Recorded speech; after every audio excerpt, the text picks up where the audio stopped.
علماء کہتے ہیں کسی سے تنہائیوں میں گناہ ہوا ہو بالفرض، اللہ نہ کرے، اور اس نے توبہ کر لی، پھر لوگوں کو پتہ چل گیا، لوگ تانے دے رہے بے تو ویسا تھا، ان تانوں کی پرواہ بولو مت، بولے نہ تمہارا جرم کیا اور نہ ہمیں تم سے معافی مانگنے کی ضرورت، جس سے کیا ہے وہ جانتا ہے.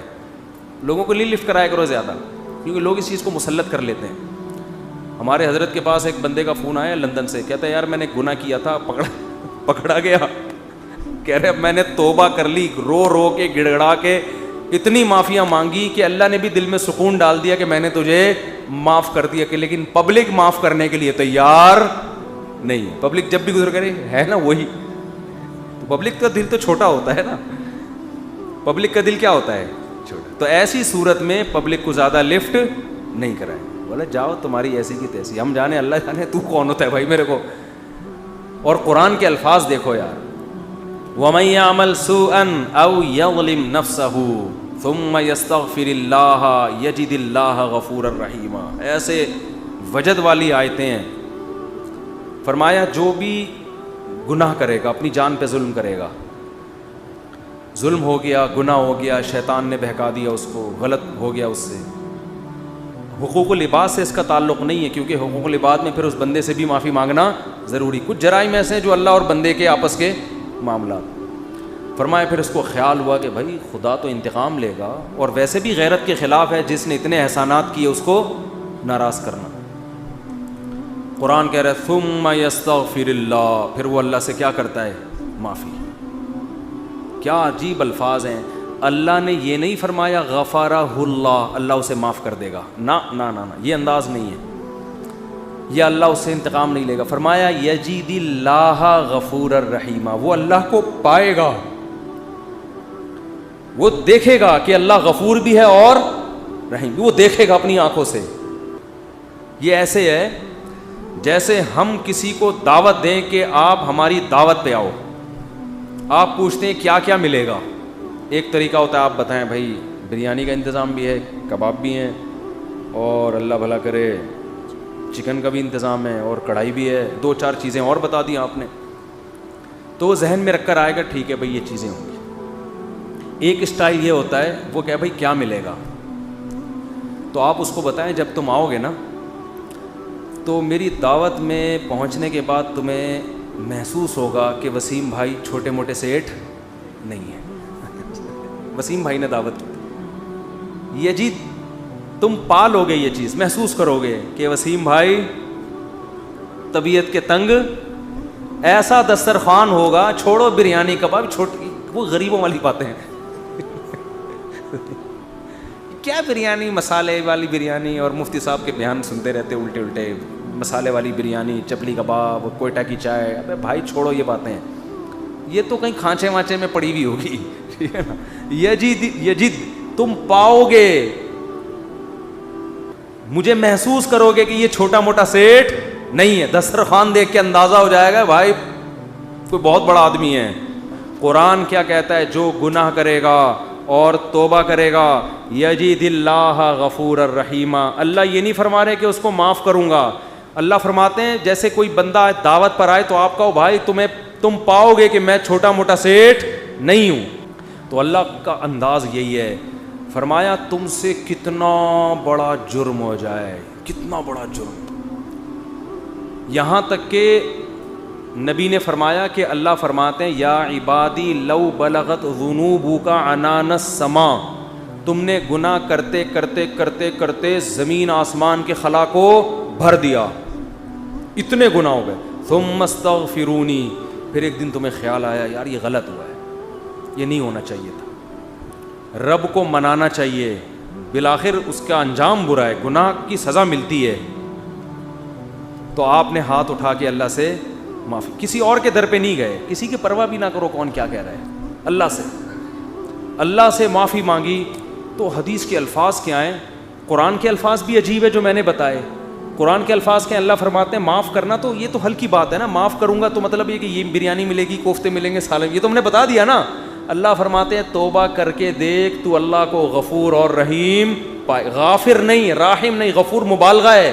تو اللہ کو محسوس کرے گا کہ تیرا رب چھوٹا موٹا معاف کرنے والا نہیں ہے. رحیم کا مطلب بہت رحم کرنے والا ہے.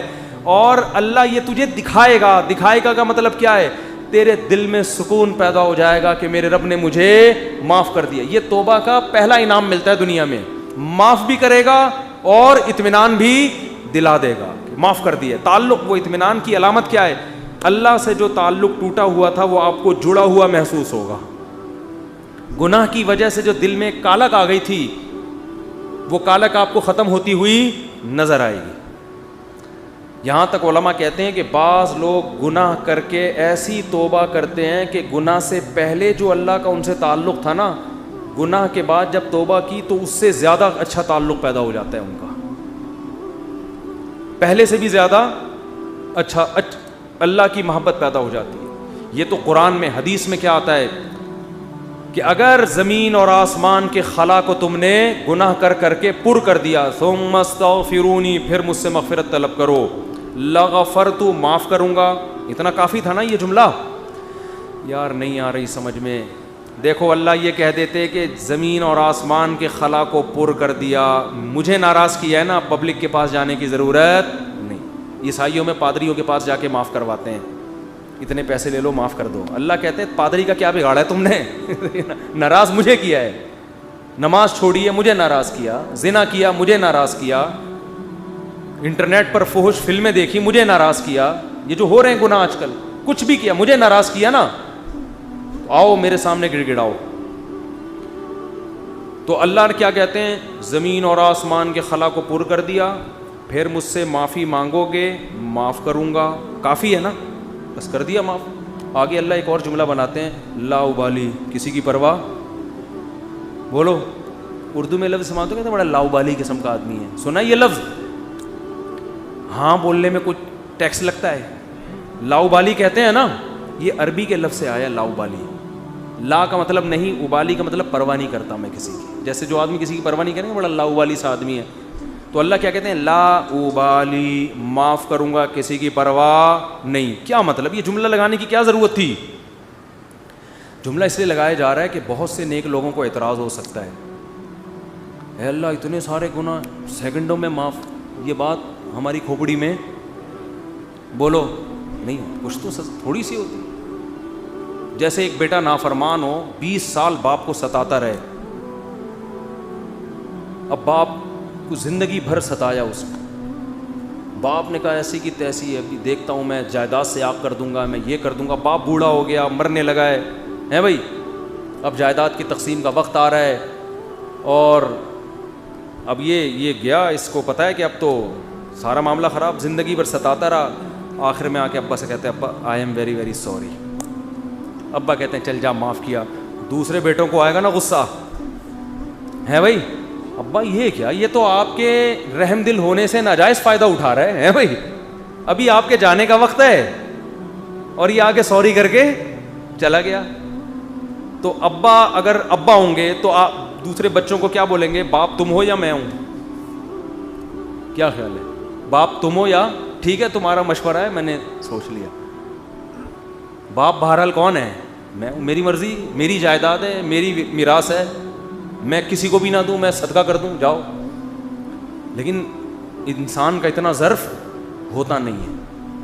اب اللہ پر تو موت واقع نہیں ہوگی, لیکن انسان پر تو موت واقع ہوتی ہے, اور موت کے بعد رحمت کے چانسز ختم, توبہ کے دروازے بند.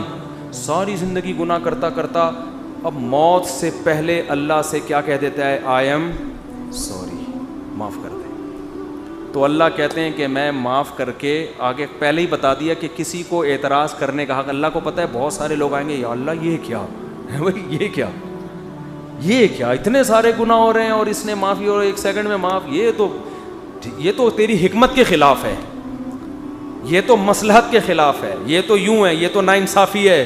اللہ کہتے ہیں بولنے دو, مجھے پرواہ, بولو نا, نہیں ہے. تم نے تھوڑی جہنم بنائی ہے, میں نے بنائی ہے.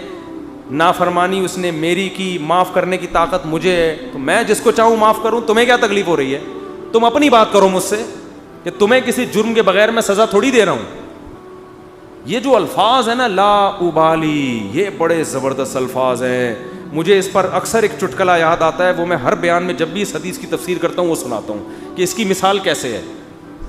اس کی مثال ایسے ہے, یہ جن لوگ پہلے سے بیان سن رہے ہیں انہیں یہ واقعہ سنا ہوا ہے, نئے نئے لوگ بھی آ جاتے ہیں نا, پرانے والے اصل میں اعتراض کرتے ہیں یار وہ گھسے پٹے کس سے بار بار سنا کے نا تھک گئے ہم. تو بھائی آپ کے لیے گھسے پٹے, نئے نئے لوگوں کے لیے کوئی مارکیٹ میں نیا آئے گا تو بتائیں گے ہم, اب آ ہی نہیں رہا.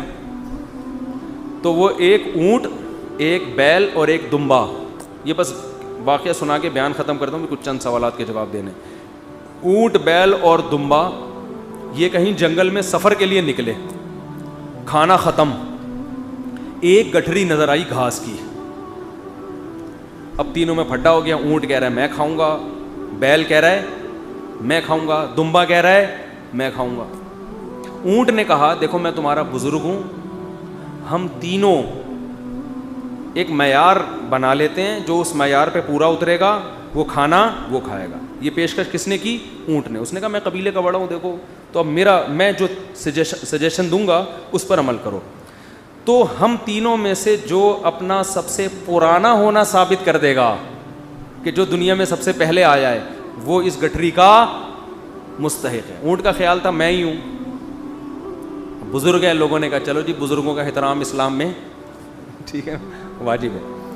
دمبے نے کہا ٹھیک ہے بھائی میں اپنا ثابت کرتا ہوں میں بہت پرانا ہوں. انہوں نے کہا کتنا پرانا؟ انہوں نے کہا دیکھو ابراہیم علیہ السلام نے بچہ ذبح کیا, نہیں ہوا تو دمبا آ گیا. یہ روایت صحیح نہیں ہے لیکن چلو فرض کر لیتے ہیں دمبا آ گیا. اس کا مطلب میں 4000 سال سے ہوں, ابراہیم علیہ السلام کے دور میں بھی میں تھا. اونٹ چکرا گیا, اس نے بولا یہ تو پہلی گیند پہ ہی آؤٹ ہو رہا ہوں میں. تو بیل نے بولا کہ آدم علیہ السلام جب زمین پہ آئے تھے زمینداری کے لیے ٹریکٹر ایجاد نہیں ہوئے تھے, تو کچھ تو اگایا ہوگا نا, تو کھیتی باڑی کس سے کی تھی انہوں نے؟ بیل سے. اس کا مطلب میں کب سے ہوں؟ دمبا تو آؤٹ ہو گیا نا. اونٹ پریشان کہ کمبخت اس سے پہلے تو تاریخ لکھی نہیں گئی ہے, اس سے پہلے تو تاریخ لکھی اور سجیشن بھی میری تھی. اونٹ ٹینشن میں آیا, اس نے کیا کیا وہ گھاس کی گٹھری اٹھا کے اپنے کوہان پہ رکھی. تو دمبے نے بولا بھائی میں تو بہت پرانا ہوں. اس نے بولا مانتا ہوں, میں نے کب کہا آپ بہت پرانے ہیں, میں آپ کے بعد آیا ہوں. بیل نے کہا میں تو اس سے بھی پرانا ہوں. اس نے کہا میں نے بولا کہ آپ پرانے نہیں ہیں, تو بھائی یہ پھر ہمیں دو. اس نے کہا دم میں تو لے لو. اس نے کہا ہمت ہے تو اٹھا لو. اونٹ کے خوان سے کون اٹھائے گا؟ چلو دفعہ یہاں سے, تمہاری ایسی کی تیسی. سجیشن بھی خود ہی دی, بولا جس میں دم ہے لے لے بھائی. چلو اس کو کہتے ہیں لاؤبالی. نہیں آئی بات سمجھ میں؟ اللہ ایسا نہیں کرتا کہ وہ اپنی تجویز کے خلاف چلے. یہ تو میں نے صرف واقعہ سمجھانے کے لیے کہ بھائی اللہ کے سامنے کون لڑ سکتا ہے, اللہ کے سامنے کون دلائل دے سکتا ہے کہ اللہ وہ اتنے سارے گناہ کیے تو 2 منٹ میں معاف کر رہا ہے. اللہ کہتے ہیں جس نے دلائل کے امار لگانے ہیں نا پہلے لگا کے رکھے, کتابوں میں لکھے, پورے رسالے لکھ دے. میری نظر میں اس کی کوئی ویلیو نہیں ہے کیونکہ خدا میں ہوں تم نہیں ہو. نافرمانی میری کی ہے, تمہیں کیوں تکلیف ہو رہی ہے؟ یغفر لمن یشاء ویعذب من یشاء, جس کو چاہوں گا معاف کروں گا, جس کو چاہوں گا عذاب دوں گا. یہ اللہ نے اپنے ہاتھ میں رکھا ہے تاکہ جب کوئی گناہ کرے تو گڑ گڑائے کس کے سامنے؟ اللہ کے سامنے. ہمیں پتہ ہے کہ اللہ کے سوا معاف کرنے والا کوئی بھی نہیں ہے. معافی کا اختیار اللہ کے ہاتھ میں, سزا کا اختیار اللہ کے ہاتھ میں. تو میں اس لیے کرا رہا ہوں کہ مخلوق کو زیادہ لفٹ کرانے کی ضرورت نہیں ہے. لوگ مجھے کہتے ہیں ہم سے گناہ ہو گیا, فلاں نے کہا یوں ہے یوں ہے. میں کہتا ہوں بھائی تو بولے تو کون ہوتا ہے؟ تو میرا باپ ہے, تو میرا ماموں ہے, تو کیوں پوچھ رہا ہے؟ میں جانوں اللہ جانے, تیرا کیا مسئلہ ہے بھائی؟